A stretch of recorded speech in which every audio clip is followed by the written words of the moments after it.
Parshas Vayelech. We've had Parshas previously, Tzetzik, Tavo, Nitzavim, and now here we are. What's going on? Imagine a role model, a leader, somebody who's been with Bnei Israel, guiding them, looking over them, watching them, and suddenly it's his day of death. What does he do? Does he blow trumpets and have everyone gather around? Or, as the humility and the leader that he is, he goes and he goes. Where is he going? Vayelech. Where is he going? From place to place. He's going to see the Bnei Israel, the people that he's led. A true role model, a true leader, goes to the people that he's led. He doesn't have them come to him or her. And then we have the sense of despair, of loneliness, of hopelessness. But what does he say? He says, Chazak v'yamatz. He tells Yehoshua, who's going to take after him, be strong. And later on, when he talks about Haster Panim, when he warns the people that they're going to sin, and that they'll feel that Hashem is turning away from them, never despair. Don't feel hopeless. Don't feel desperation, because the gates of tears are never closed. So if they're never closed, what do we need gates for? Because there are certain tears that are not going to go through. The tears that really are true despair and true hopelessness. Why? Because we always have to feel that Hashem is there to help us. And that's what Hashem tells us. Even if we don't see the hand of God, even if we don't see Hashem there is always Hashem. And these are tears of hope. These are tears that go through. These are tears that say we believe and we know Hashem is there with us. And they say, what is it like? It's similar to a woman in labor, and she lives in her mother's house, where every woman should live after they get married.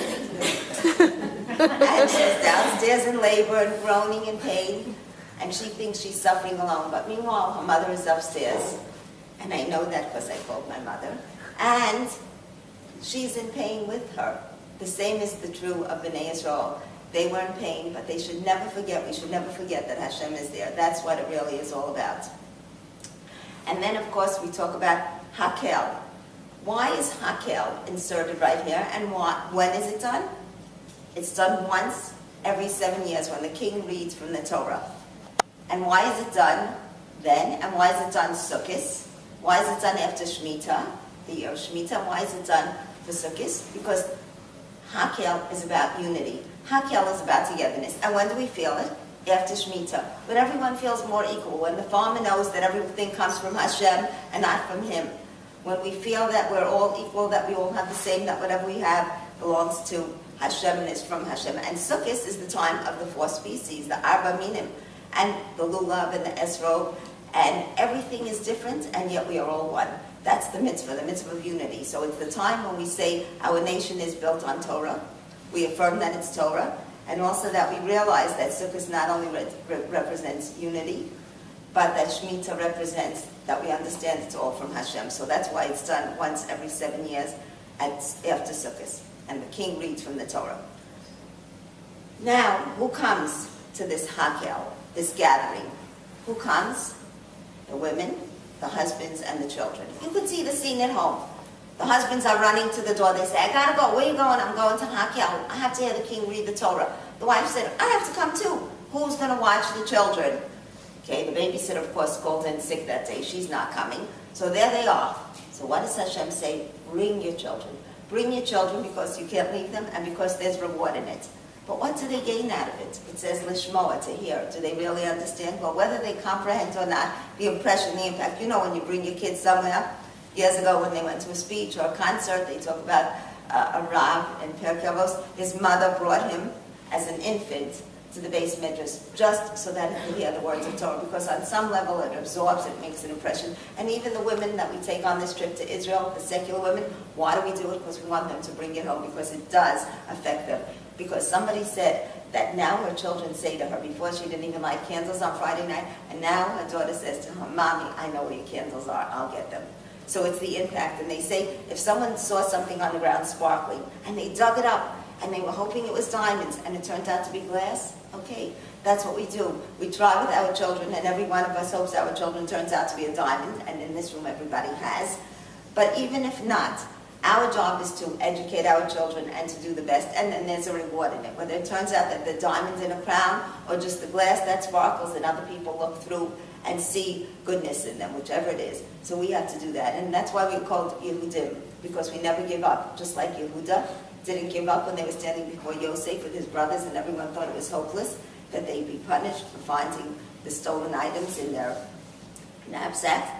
Instead, Yehuda did not give up. So we are the people who don't give up. It's never hopeless. And what do? We write a Sefer Torah. Now, who's to write a Sefer Torah? Are each one of us required? Yes. Nowadays, we can be Yotzei. We can do this mitzvah either by writing a Sefer Torah, which we have the schus of having in our house. It took us a few years. The person started out in Israel and then ended up in Hong Kong, but found his way back. And we have a Sefer Torah, and someone says, what's it like having a Sefer Torah in your house? Do you feel you have to be holy all the time? Halavai, we should feel that way, that just because we live with a Sefer Torah.